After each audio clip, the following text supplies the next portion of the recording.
अध्याय 3 श्लोक नंबर 9। भगवान ने इस श्लोक के अंदर यज्ञ के बारे में बताया है। तो एक्चुअल में हम यज्ञ के बारे में क्या जानते हैं कि एक हवन कुंड होता है, उसके अंदर आग जल रही होती है, उसके अंदर घी की या फिर किसी चीज की आहुति डाल करके हम स्वाहा स्वाहा इस टाइप का एक कर्म कांड करते हैं जिसे यज्ञ कहा जाता है। लेकिन भगवान ने यहाँ पर यज्ञ के लिए एक अलग तरह का डायरेक्शन दिया है, उसे एक अलग जगह पर मोड़ दिया है और एक्चुअल डीप लेवल में जाकर के बताया कि यज्ञ होता क्या है। भगवान ने यज्ञ को सेक्रीफाइस के नाम से बुलाया है। सेक्रीफाइस हमारे समय का, सेक्रीफाइस हमारे कर्म का, सेक्रीफाइस हमारे एक्शन का। जब हम अपने रिसोर्सेस यानी कि जो कुछ भी हमारे पास है और हमारी एक्टिविटी को भगवान को समर्पित कर देते हैं, भगवान ने उसे सेक्रीफाइस या फिर यज्ञ कहा है।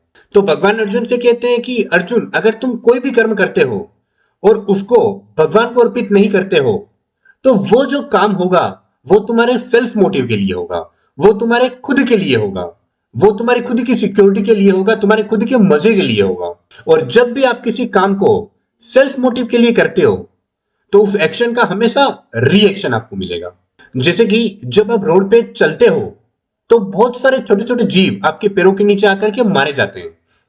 तो अब कहेंगे कि भैया रोड पे चलते क्यों हो? तो आप बोलोगे कि भाई मेरे को बहुत से काम होते हैं, मेरे को ऑफिस जाना होता है। मैं कहूंगा कि भाई आपको ऑफिस क्यों जाना है? आप बोलोगे कि मेरे को पैसा कमाना है। मैं बोलूंगा आपको पैसा क्यों कमाना है? कि उस पैसे से जो है मैं एंजॉय करूंगा, अपनी लाइफ में मजे करूंगा, ऐश करूंगा और अपनी जिंदगी ऐशो आराम के साथ बिताऊंगा जिससे मुझे प्लेजर मिलेगा। तो क्योंकि उस काम को करने के लिए आपका खुद का अपना एक सेल्फ मोटिव था, तो आपके पैरों के नीचे आकर के जितने भी वो जीव मारे गए उसमें आपका कर्मों का बंधन होता है, यानी कि उसका आपको पाप लगेगा। उन जीवों के जो हत्यारे होंगे वो आप माने जाओगे। और दूसरी तरफ अगर देखा जाए और जब आप रोड पर चल रहे हो और आपके पैरों के नीचे जीव मारे गए तो मैं बोलूंगा कि भाई आप रोड पे क्यों चल रहे हो? आप बोलोगे कि मैं ऑफिस जा रहा हूं।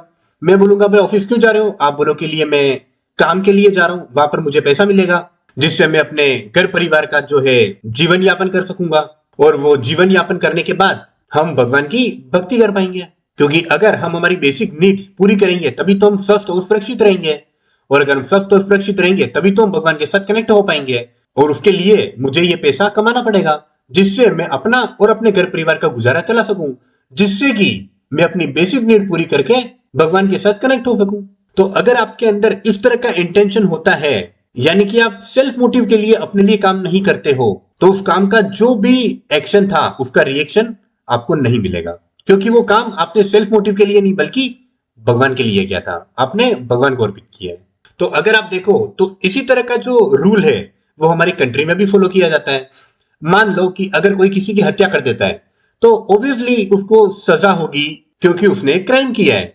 लेकिन वही चीज अगर हमारा कोई सोल्जर करता है, मान लो कि देश पर कोई हमला होता है और कल कोई सोल्जर सामने वाली पार्टी में किसी को भी अगर मार देता है तो वह काम उसने अपने सेल्फ मोटिवेशन के लिए नहीं किया है, उसका खुद का उसमें कोई मोटिव नहीं था, वो उसने देश की रक्षा करने के लिए किया है, वो उसने देश का भला करने के लिए किया है, जिसकी वजह से उसे सम्मान दिया जाएगा और कई बार उसे परमवीर चक्र से सम्मानित किया जाता है। तो उसी प्रकार से अगर आप कोई भी काम भगवान को अर्पित कर देते हो तो उनकी तरफ से भी आपको और भी बड़ा सम्मान प्राप्त होता है। अब वो किस रूप में होता है ये तो हमें नहीं पता होता है, बट किसी न किसी रूप में आपको उसके अच्छे परिणाम ही दिखाई देंगे और आप अपने कर्म के जो बंधन है उससे भी नहीं बंधोगे।